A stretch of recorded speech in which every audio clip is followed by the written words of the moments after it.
In this video, you'll see Minnesota police pull over a driver for driving without a tire. There is no tire there. All right. Blood all over the car. But as the investigation unfolds, they find a crime much more sinister. Holy we got a body. Then you'll see a 22-year-old woman turn a seemingly normal traffic stop into 6 felony charges. What are you... Get on the ground, you're gonna get tased! Look, your car's on fire. I understand that. But first, body camera footage captures the moment cops caught a kidnapper red-handed. This is my friend. How old's your friend? 18. That goes on 18? On July 4th, 2022, a sergeant from the New Mexico Highway Patrol pulled over 41-year-old Jeremy Guthrie after he was seen speeding across multiple lanes of the highway before taking a dangerous turn. And when the sergeant approached the driver's window, he was met with a truly disturbing scene. Hey there. Hello. How are you? All right. Just all right? Yeah. Okay. Yeah. Is your driver license? Yeah. Sorry. I was a little bit nervous. So was I. The way you're driving? I was nervous while I was behind you driving down I-40. You were in lane number 1.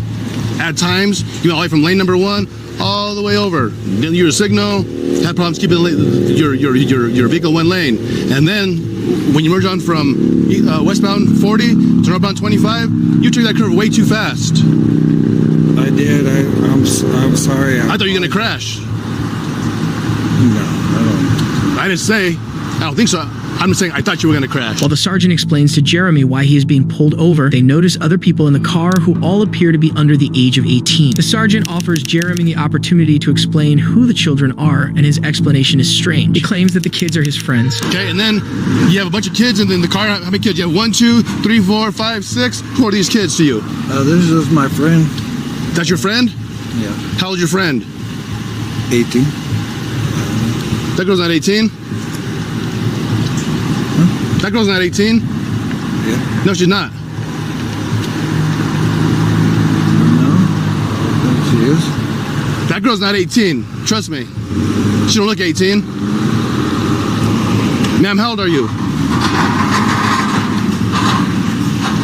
I didn't ask you your name. I asked you how old you were. Jeremy is slurred speech and is very clearly intoxicated. And to make matters worse, when he's asked to step out of the vehicle, he's caught with his zipper down. Jeremy, turn the car off and come back here and talk to me.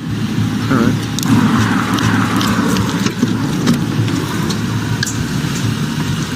Why's your zipper, your buttons down on your crotch? Well, I probably just forgot. The officer asks Jeremy if he has had anything to drink. And initially, he tells the officer that he hasn't been drinking, but would soon admit to them that he had a few drinks several hours before being pulled over. When did you last drink? Like, probably, it's been a little while. Like an hour?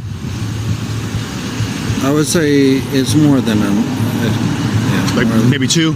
Yeah. Roughly? Okay. Like 2 hours. That's fair. Because you know what? 2 hours is totally different than, no, I haven't been drinking. You know what I mean?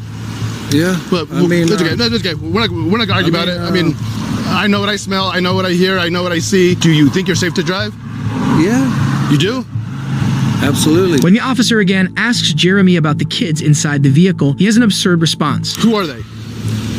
They're just my friends. I mean... Do you normally hang out with people who are young?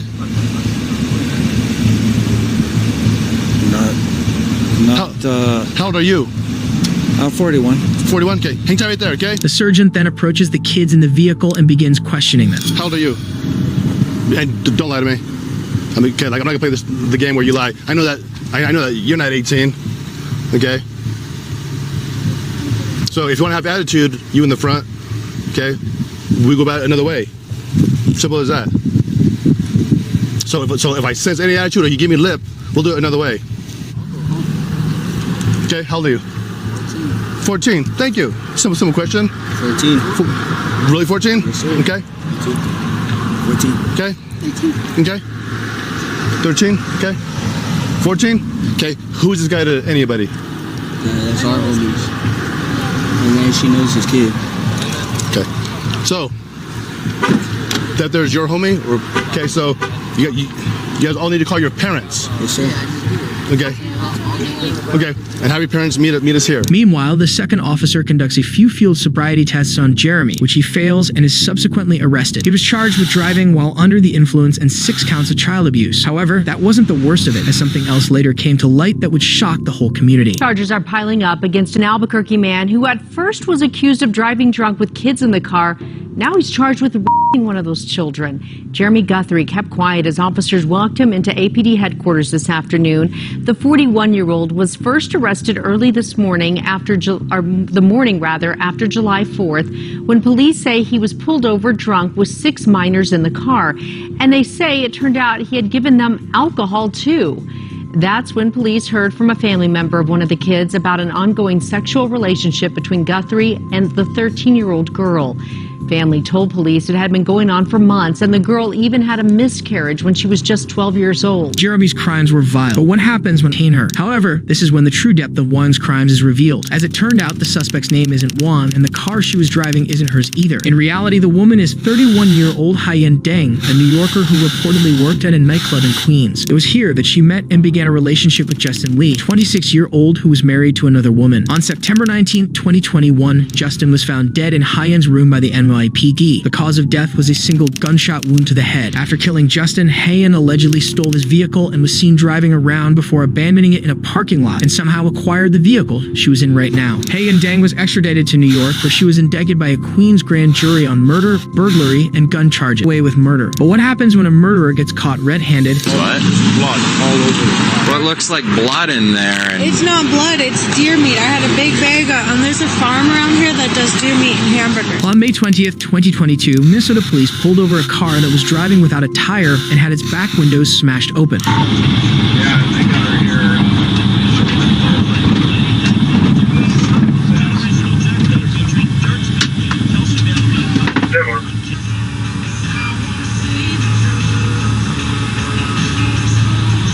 After a few minutes, 2 officers approached the vehicle and met 29-year-old Julissa Thaler. And after investigating further, officers found shotgun shells along with blood on the vehicle and on Julissa. there is no tire there. All right. There's what? Blood all over the car. Violation. I have a broken windshield and I'm missing a tire because some kids were shooting at my car. I had some. What looks like blood in there? And It's not blood, it's deer meat. I had a big bag there's a farm around here that does deer meat and hamburgers. Shotgun shells all over the side. yeah. Oddly, Julissa seems to be calm about the whole situation and claims that the damage is the result of kids shooting at her car and the blood is from deer meat. Despite the incredibly suspicious circumstances, the officers released Julissa and escorted her back to her apartment. Back at the scene, the officers conducted a deeper search of the vehicle and discovered even more shocking evidence. Holy we got a body. All right, let's cover it. The victim is none other than Julissa's 6-year-old son, Eli, who, according to police reports, was shot 9 times with a shotgun. Once the body was discovered, the officers rushed back to Julissa's apartment and swiftly placed her under arrest for murdering her son. If you'd like to choose to speak, now is the time to do it. Yes, I would like to say something. Go ahead. I'm innocent. Fuck you all. You're garbage. That's all you're on. Thank you, Ms. Fowler. I don't know that that's appropriate here. Sorry, I told you what somebody else can. So I will judge you guilty of first-degree murder and issue that sentence. I will not impose I any can't sentence. hear you over your stomach, probably. Bottom line is that you are being sentenced to life in prison without the possibility of parole, Ms. Fowler. Julissa was found guilty of first-degree murder and sentenced to life in prison without the possibility of parole. Julissa made no attempts to escape the law. But what happens when law enforcement encounters someone who does? On August 9th, 2023, this Lyft driver was pulled over after almost hitting a vehicle by stopping in the middle of the crosswalk. Hey, I'm Deputy Green with the Sheriff's Office. Hey, reason I'm stopping you, okay, first off, all right, when you were stopped over there at the red light after coming over the Bridge of Lions, okay, you were stopped way past the stop bar, and your car was completely in the crosswalk. Okay. Okay, you can't be parking in the middle of the crosswalk because if people are trying to cross, obviously they can't walk through your car, right? You drifted over and almost smashed into that parked car. I did not almost smash into the parked car. I'm a Lyft. I'm trying to get to my customers. Okay, do you remember, but you remember almost hitting it? No, I didn't almost hit it. Well, you just told me that you did. Did your registration and insurance? I sure did. Can you give this? What's that? I said, can you bear with me? I didn't even say anything. It's the light. It's just my light. I know, but it's a little invasive. It's not invasive. A traffic stop seems perfectly normal up until this point. The deputy explains why the woman got pulled over, although a bit agitated, is seemingly cooperative. As the officer asks the woman for her license, however, she does something that completely changes the trajectory of the stop. What are you... St. John, she's taking off. She's heading towards... She's taking right on St. George. I'm on Cathedral. I just lost her. It looks like 1023. She's signal forward. She's running.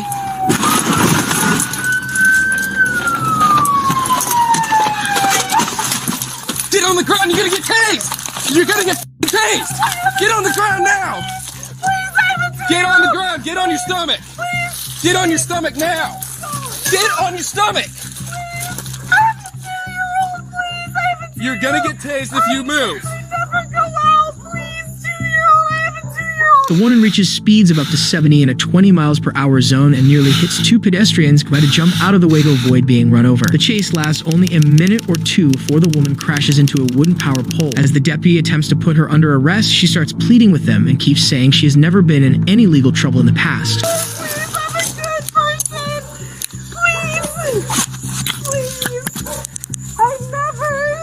She's not secure yet. I'm working on it. Put your arms behind your back.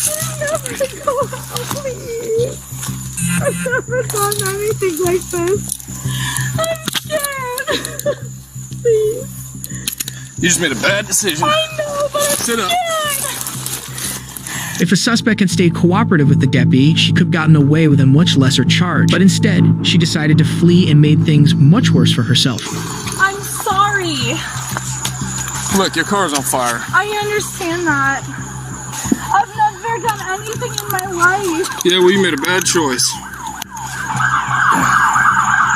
What happened? Please tell me what happened. What's happening? Look what you just did. Look what you just did. Okay, Look at so all this. One bad mistake makes up for a... You got anything illegal on you? No, of course not. Take a seat. Well, you have a strap. Take a seat. The driver was charged with 2 counts of DUI, resisting, and fleeing at high speeds. She was taken back to the station, booked, and released on a $13,000 bond. If you thought these arrests were crazy, you need to check out what happens when cops encounter nationally wanted killers.